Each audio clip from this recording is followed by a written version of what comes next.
In 2015, Jorden Makelle walked into a moment that could have destroyed her. She lost her job, her husband lost his too, and they were left with nothing but a rundown apartment and a flickering laptop screen. That single day pushed her to an edge, but what she did next turned it into the start of a $1 million online agency. You're about to hear how she pulled it off, and it all comes down to one move that changed everything. Chapter 1. The collapse that started it all.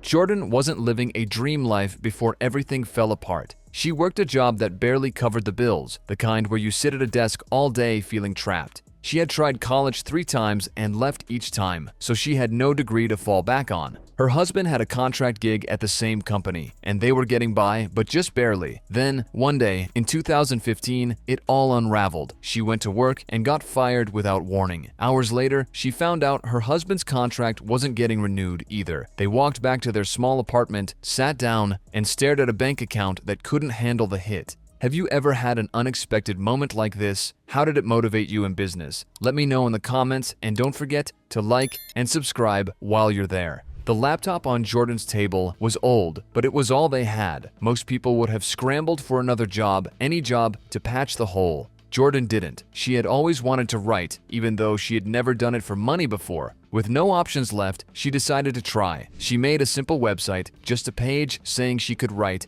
and started emailing businesses to offer her services. A few weeks later, one said yes and paid her $1,000 for a project. 4 months after that, she was earning $5,000 a month. That's the first lesson for your business. When everything breaks, you can still build something new. The question is, could she make it last beyond a few lucky breaks? Chapter 2. The work that turned chaos into cash.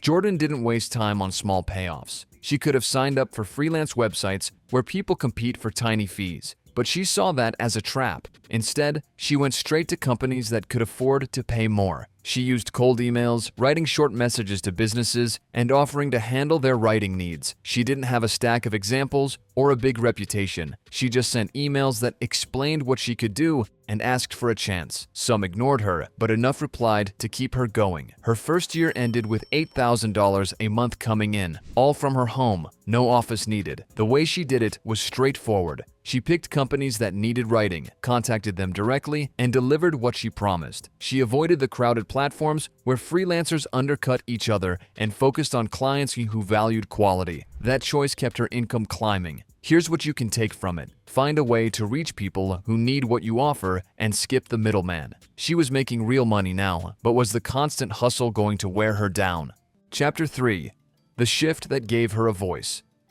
Jorden had enough to live on, more than she ever made at her old job. She could have kept freelancing, collecting checks, and staying quiet. She chose a different path. She realized every struggle she faced. Finding clients, avoiding bad deals, setting fair prices had taught her something useful. Other writers were out there, lost in the same mess she had been, and she wanted to help them. In 2016, she launched a blog called Writing Revolt. It wasn't about showing off. It was a place to share what she had learned, like how to email a business or spot a job that wouldn't pay. People found it quickly. Writers who felt stuck started reading her posts, trying her advice, and seeing it work. The blog became a resource, drawing in thousands of visitors who wanted to escape dead-end gigs. She turned her experience into something bigger than herself. For your business, it's worth noting that what you've been through can guide others, and that's a foundation to build on. The blog was growing fast, but could it lead to something more than just readers?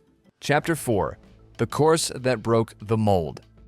The blog showed Jorden a demand she couldn't ignore. People didn't just want tips, they wanted a full plan. She took what she knew about freelancing and created an online course called Killer Cold Emailing. She launched it in late 2016, keeping it simple and to the point. She didn't have money for a slick setup. She used a free tool called Canva to make a logo, wrote the lessons herself, and focused on teaching writers how to start with nothing and get paid. The course walked them through finding clients, writing emails, and closing deals just like she had. When it went live, it sold far more than she expected. People who took it started winning. The course wasn't about flashy promises. It delivered results. Jorden showed how powerful it can be to turn your knowledge into a tool people can use and they'll pay for it. It was a huge step, but how much further could she take it?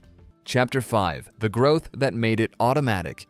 Jorden kept pushing. she built another course, FYA Freelance Blogging, teaching writers how to create blog posts that companies would pay a few $100s for. Writing Revolt became a six-figure business, and by 2025, it seems like it's close to $1 million total over time. The difference was how she structured it. The courses didn't need her working on them every day. She set them up once and they kept selling. People signed up, paid through her website, and learned on their own while she focused on new ideas. Her YouTube channel grew to over 55,000 subscribers. Her email list grew, and she even started writing fiction as a side project. She had turned a freelance gig into a system that ran itself. The lesson here is clear. Make something that works without you, and you've got room to expand. Jorden's story isn't about a perfect run. She started with no money, no backup, just an old laptop and a rough day. When she got fired, she could have looked for another job. When freelancing got hard, she could have scaled back.